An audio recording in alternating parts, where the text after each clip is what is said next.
The biggest talking points in the world of racing, with some of the biggest names in the game having their say. This is Track Talk on Bensely. Join the chat by texting through on 0499 736 736.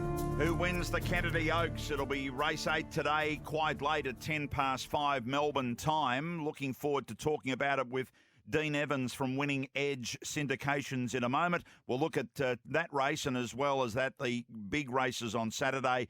And, of course, we will chat with Brad Gray, because the $1 million golden gift for the 2-year-old spotlights the Sydney card at Rose Hill on Saturday. That's all ahead in Track Talk. We'd love to get your thoughts as well on, as we say, 0499 736 736. Winning Edge Investments. Treat betting like a business. Gamble responsibly. Call 1-800-858-858. Dean Evans, welcome to Oaks Day. Yeah, thank you very much, Andrew. Another quality card at Flemington today. It is. We're on a soft 6, 30.4 mil of rain from lunchtime yesterday, but it's while it's overcast in Melbourne at the moment, they're saying a bit of sunshine through the day, so it won't get any worse.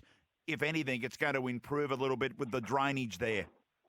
Yeah, the drainage has been unbelievable, and the track walkers actually tell me, it's perfect for Flemington to get that rain early, even if it's overnight. And there's potentially a pretty strong southwesterly to come through, and if that's the case, this track amazingly could end up good by the time they run the Oaks.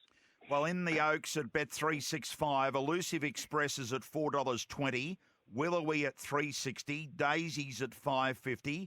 Biscayne Bay at $6.50, Deser for Patrick Payne at $19, Glint of Hope at $8, and they are the main ones in the market at Bet365. So what's your view? How's it going to be run? Is there good pace in this year's Kennedy Oaks? There's a solid enough pace. I think, Ghana Dance a lot and Fabiola will sort of push forward, and you've got the likes of Daisies and Deser and Black Comb will sort of be handy. I think the interesting thing is probably most of the favoured runners, they'll be out the back. But it's an Oaks, so there's a fair way to go, and I don't think I think every horse is going to get its chance. How do you see the format of the Wakeful when we've seen horses coming out of that race, and then you look at Elusive Express, who comes from the 1,000 guineas into this? Yeah, look, coming out of the Wakeful is certainly the best lead up. In the last 10 years, 6 of the winners have come out of the Wakeful. And for me, I thought that the most impressive run out of that race very clearly was Willowy. Her sectionals were very good late. She ran the 14th quickest last 600 of the day and the 4th quickest last 200 of the day. So she was just doing her best work late.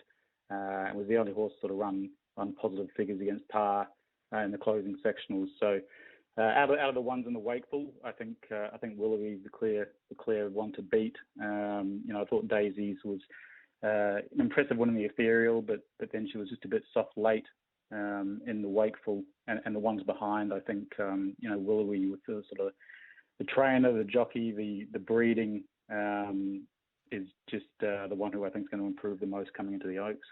Biscayne Bay has gone another way, hasn't it? It comes from the Ethereal, where it didn't get a lot of luck at the right time.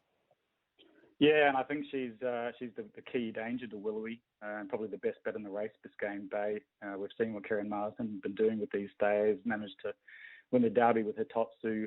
And she was impressive as a 2-year-old. I expected a lot from her as a 3-year-old, and I thought she might even be 1,000 guineas chance, Biscayne Bay, but she just was outpaced over 1,400 and 1,200 in her first 2 runs as prep. And then once she got up to 2,000, her closing sectionals again were good in the Ethereal Stakes. She hit the line well, and just the way that Karen Ma's horses improve over 2,500. The blinkers on first time here, and Hugh Bowman aboard, who loves these staying races.